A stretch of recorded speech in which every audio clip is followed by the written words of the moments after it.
Halo, selamat pagi pemirsa, apa kabar Anda di hari ini? Senang sekali saya Cynthia Delima dan Berita Papua pagi ini hadir untuk menyapa Anda. Kami hadir dengan informasi penting dan teraktual yang akan kami hadirkan untuk Anda. Mengawalinya kami akan hadirkan 3 berita utama kami.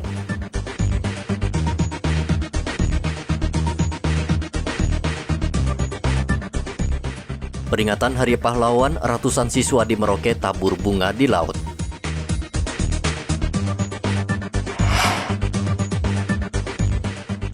Puluhan masyarakat adat blokade jalan menuju Pelabuhan Merauke.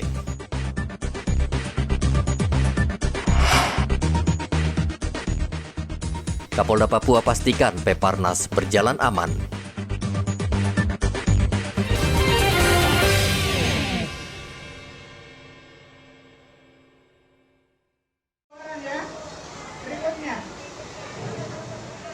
Ratusan siswa SMP Negeri 1 Merauke, Papua ini nampak tilas ke sejumlah tempat bersejarah untuk mengenang kembali pahlawan yang gugur mempertahankan tanah air. Dengan KRI Bintuni Rabu kemarin, siswa sekolah ini melakukan tabur bunga di Laut Arafura untuk mengenang Yosudarso sebagai salah satu pahlawan nasional yang berjasa merebut Irian Barat dari pendudukan kolonial pada waktu itu.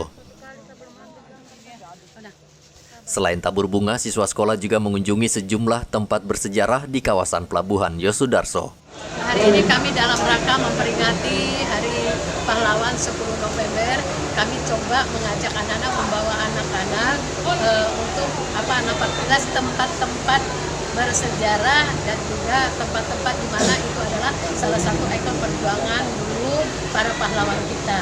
Jadi untuk menanamkan rasa cinta kepada pahlawan, karena kita tahu bahwa anak-anak ini akan menjadi generasi yang akan nanti melanjutkan perjuangan para pahlawan. Anak-anak sekarang berjuang bukan lagi seperti dulu, akan memburu cita mereka bagaimana bisa mencontoh, meneladani perjuangan para pahlawan yang sekarang sama-sama sudah kita nikmati. Jadi kami menanamkan yaitu tadi pahlawan itu adalah sebagai inspirasi. Di tempat mana saja yang dikunjungi?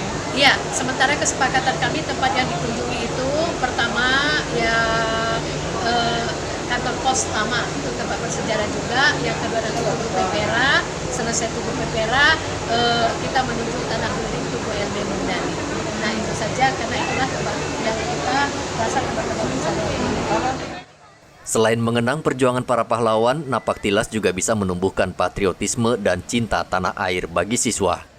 Siswa SMP Negeri 1 senang menikmati perjalanan sambil mengenang kembali jasa pahlawan yang gugur, serta melihat tempat-tempat bersejarah penting, seperti kantor pos yang dibangun tahun 1920.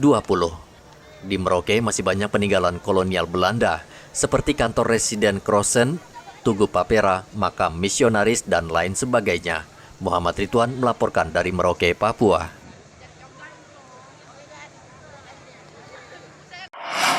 Siap. Laksanakan. Siap.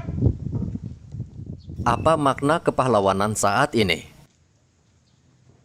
Pertanyaan dilontarkan kepada sejumlah siswa SMA YPK Soleman Jambor Mias di Merauke saat memperingati Hari Pahlawan yang jatuh pada tanggal 10 November. Siswa di sekolah ini mengaku menjadi pahlawan saat ini adalah dengan giat belajar untuk membangun Papua agar maju dan setara dengan daerah lain di Indonesia. Mereka mengaku bangga dengan sejumlah tokoh Papua yang telah berjasa buat bangsa dan negara. Mereka menyebut nama Frans Kaisepo dan Silas Papare yang telah menginspirasi mereka untuk tekun dan giat belajar. Saya sebagai anak asli Papua, saya merasa bangga mempunyai pahlawan asli orang Papua di dalam Papua sendiri yang terlibat dalam menjadi pahlawan Papua. Itu ada Silas Papare, dan saya sebagai orang asli Papua akan berjuang dan belajar lagi ke depannya untuk menjadi yang terbaik untuk tanah Papua. Kalau menjadi anak Papua, saya akan mengikuti jejak pahlawan seperti Frans Kaisepo dengan Silas Papare, Silas Papare. Saya ingin menjadi mereka, saya akan berjuang untuk belajar.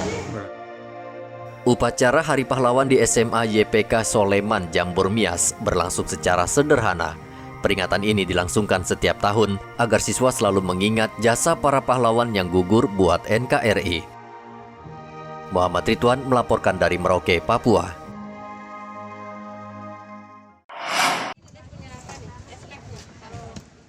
Vaksinasi terbukti efektif bisa menangkal seseorang dari COVID-19, minimal tidak parah bila terpapar.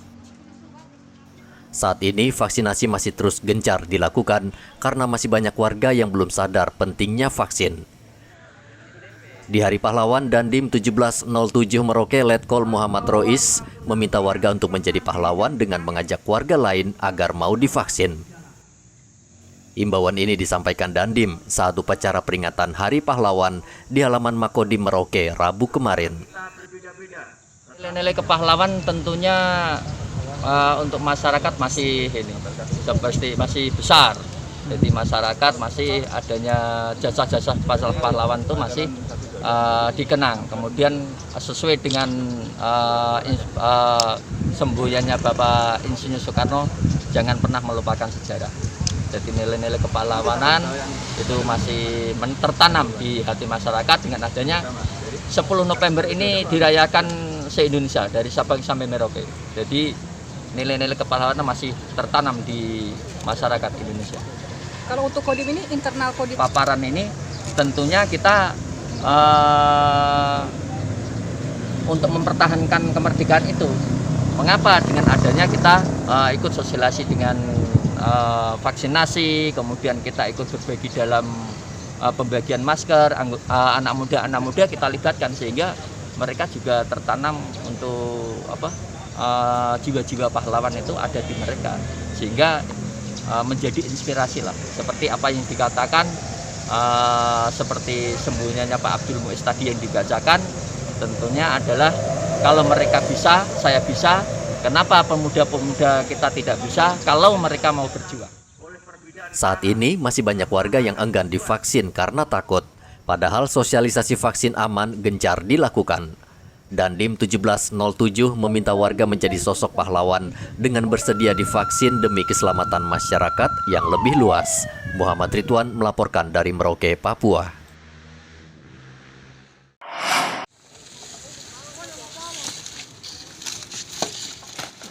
Karena tuntutan tidak digubris, puluhan warga adat suku Marin memblokade Jalan Perikanan Merauke Rabu kemarin.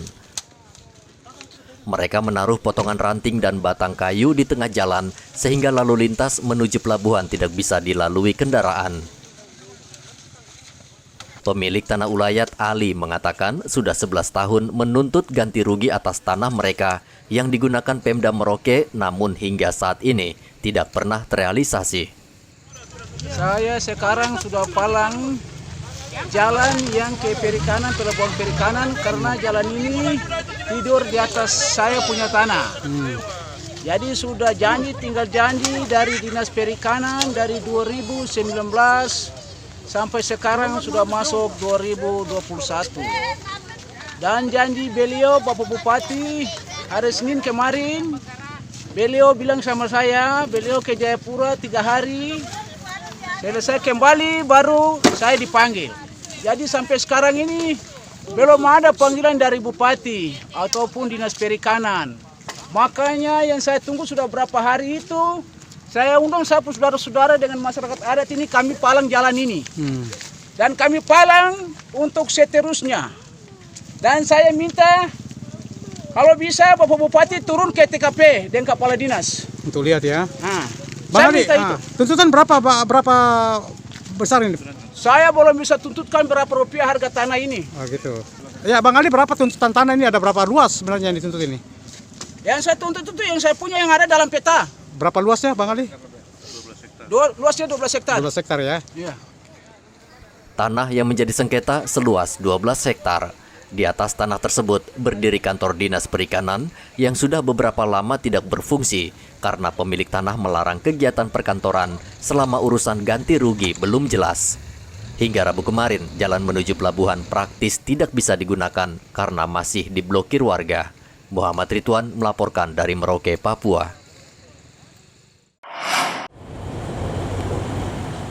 Peparnas ke-16 Papua sudah berjalan selama beberapa hari dan berlangsung aman. Kendati tidak sebesar penyelenggaraan PON ke-20, Polda Papua tetap mengerahkan kekuatan penuh dengan menempatkan ratusan anggotanya di sejumlah venue untuk mengantisipasi protes atau perselisihan di antara atlet atau ofisial. Kapolda Papua mengatakan peran masyarakat menjaga lingkungan juga sangat membantu kelancaran dan keamanan selama Peparnas. Masyarakat di Papua, di tanah Papua untuk bersyukur.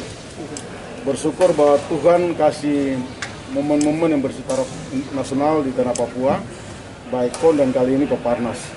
Situasi di dua kegiatan ini sampai hari ini tentunya karena ada kebersamaan dari masyarakat dan seluruh penyelenggara sehingga kita bisa menikmati tontonan menarik bagi masyarakat di tanah Papua. Situasinya sangat kondusif dan sangat nyaman, aman di dua momen ini. Saya berharap ini bisa dijaga semua. Jaga nama baik kita yang ada di tanah Papua. Kita bisa menyelenggarakan pesta olahraga ini dengan baik. Kita dorong semua saudara-saudara kita yang disabilitas ini untuk bisa mengeluarkan semua kemampuannya untuk meraih prestasi yang sebaik-baiknya. Karena apa? Ini juga kita menunjukkan sebagai warga negara bahwa tidak ada perbedaan, tidak diskriminasi di sini. Bahwa mereka juga yang harus patut kita hargai, kita dukung, kita hormati karena sebagaimana di Undang-Undang Dasar itu memberikan hak yang sama bagi semua warga negaranya.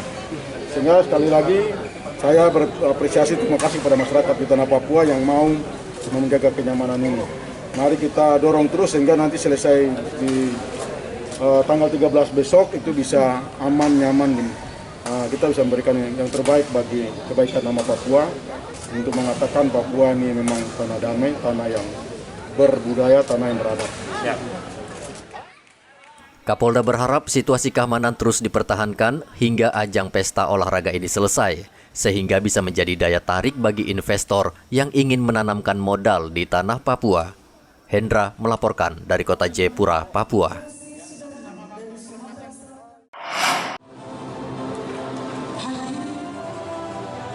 Tuan rumah Papua kembali menambah 1 medali emas dari cabang olahraga bulu tangkis kelas SS6 Putri yang digelar di Gor Cendrawasih, Jayapura, Rabu kemarin. Di partai final, atlet Yunia Widya berhasil mengalahkan Kustanti dari Jawa Tengah dalam 3 set. Di set pertama, Yunia menang 21-12.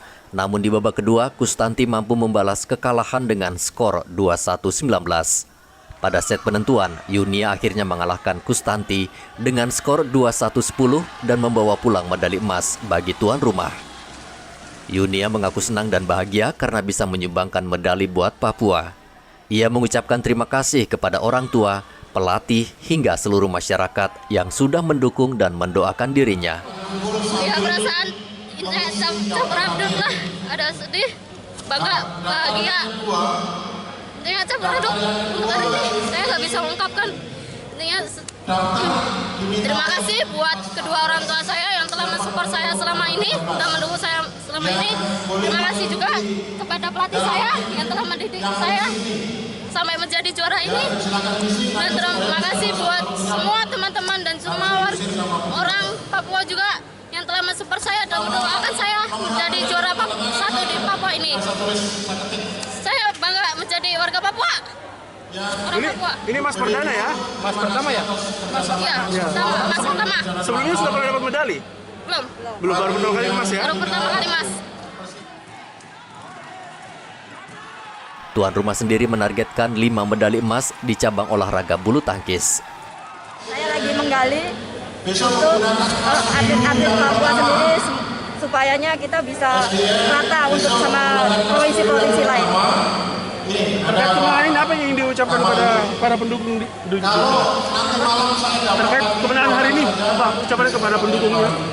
Ya, terima kasih untuk warga Papua, terima kasih untuk para manajer kita, untuk tim kita terutama yang udah support kita dari awal sampai terakhir sampai ini yang menjadi juara. Terima kasih banyak untuk Ketua NPC Jayapura, NPC Pak Haji Jaya. Terima kasih juga untuk tim pendukung-pendukung yang lainnya. Ada target selain di SS6 ini? Ada SS6 Putra. SS6 Putra. Kebetulan besok kita juga ketemu Jawa Tengah. Finalnya. Ya, final juga. Kalau total target berapa bulu tangkis? Insya Allah 5. Insya Allah 5. Tuan rumah masih memungkinkan meraih medali emas karena masih ada 5 atlet Papua yang saat ini lolos ke semifinal. Hendra melaporkan dari kota Jayapura, Papua.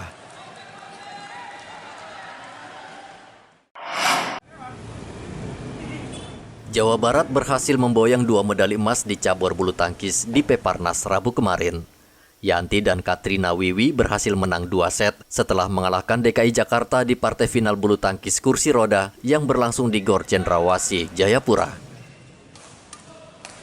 Jawa Barat menargetkan 11 medali emas di Peparnas ke-16. Target ini beralasan karena di Peparnas lalu Jawa Barat menjadi juara umum di cabang olahraga bulu tangkis. Welter kelas 1 putri sama welter kelas 2, welter 2 putri. Mungkin untuk hari ini partai final baru di kelas welter. Untuk standingnya mungkin baru 8 besar. Belum ada yang masuk. Tapi hari ini 2 medali emas ya? Medali sama satu lagi.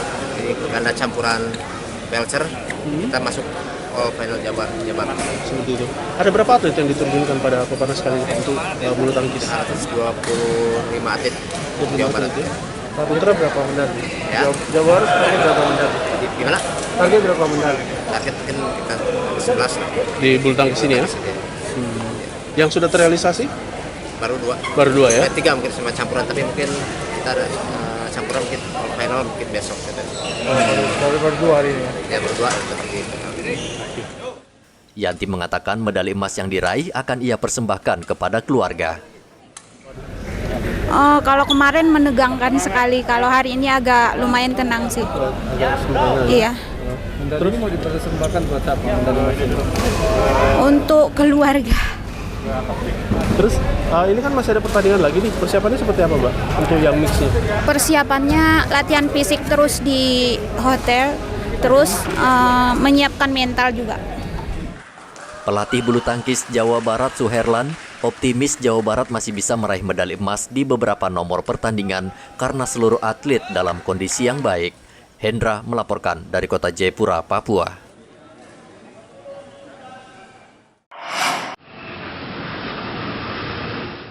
Pasokan BBM di Mimika kembali lancar. Antrean panjang kendaraan di sejumlah SPBU sudah tidak terlihat lagi. Beberapa hari belakangan, warga di Mimika resah karena seluruh jenis BBM kosong, sehingga pengendara harus antri panjang sejak pagi hari. Dari hasil pemantauan, sejumlah SPBU di Mimika kini sudah berjalan normal. Ojek online salah satu pihak yang paling khawatir atas ketidakjelasan pasokan BBM. Kini sudah lega dan tidak lagi harus antri panjang di SPBU. Kelangkaan BBM jenis solar dan Pertalite di Mimika terjadi disebabkan kapal pengangkut BBM terlambat sandar di dermaga Pertamina akibat cuaca buruk. Tidak saja pengendara yang dirugikan, PLN cabang Mimika terpaksa harus memadamkan listrik beberapa hari karena harus menghemat bahan bakar.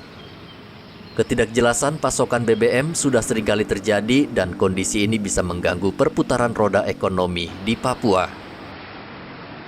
Akibat kekosongan stok, harga BBM di eceran juga melonjak tinggi.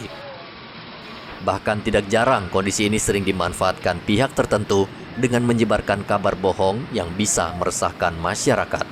Dari Mimika, Papua, Igobat Momolin melaporkan.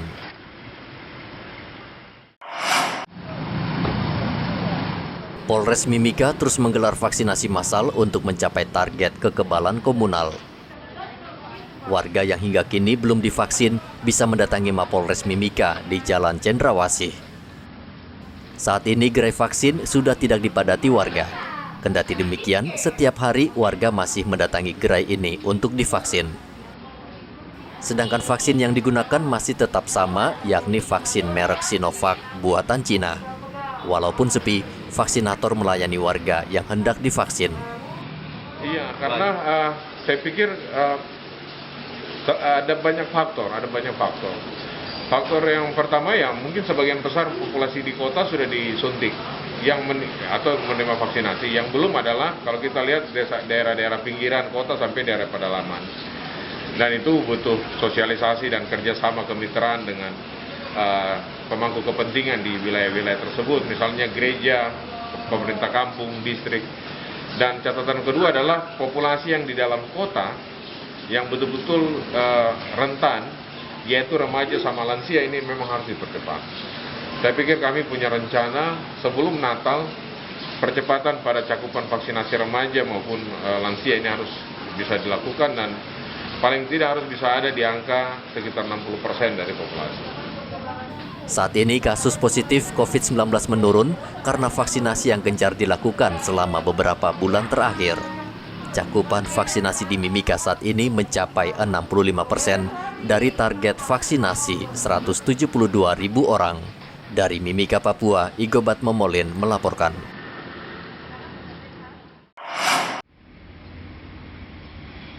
Sejumlah kabupaten di Papua hingga saat ini belum sepenuhnya menikmati aliran listrik dari PLN. PLN Mimika berencana memanfaatkan sejumlah genset yang digunakan untuk PON ke-20 untuk membantu daerah yang masih minim aliran listrik. Selain Mimika, daerah yang masih minim aliran listrik yakni Kabupaten Asmat, Kabupaten Puncak, Kabupaten Yahukimo, dan Kabupaten Duga.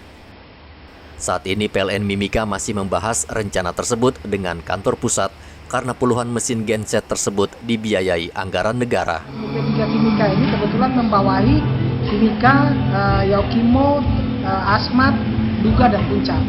Makanya yang kami atur penggunaan kami, kebutuhan kami di keempat kabupaten, itu nanti akan kami usulkan dan sudah kami usulkan. Nah, sisanya itu pasti akan dipergunakan oleh kantor wilayah untuk kebutuhan di beberapa kabupaten atau provinsi kabupaten-kabupaten lain lah di Papua dan Papua Barat. Misalnya itu yang untuk di Timika kebetulan yang memang pelaksanaan PON ini hanya ada di Jayapura, Timika, dan Merauke. Masing-masing sudah mengusulkan kebutuhannya untuk apa. Untuk kami di Timika itu memang yang 500 kVA itu ada 5, terus kemudian yang 200 itu ada 8, terus kemudian yang 100 itu ada 10. Nah, itu mau dipakai di mana saja, memang kebutuhannya kami sudah buat. Jadi macam di Yahukimo saat ini memang lagi butuh tambahan mesin lagi untuk perkuatan di sana.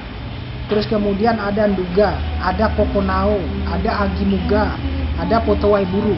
Semuanya ini kami siapkan untuk untuk perkuatan bahkan yang mau menyala. Mesin genset PON tersebut berkapasitas tinggi, yakni 5 unit berkapasitas 500 kW, 8 unit berkapasitas 200 kW, dan 10 unit berkapasitas 100 kW.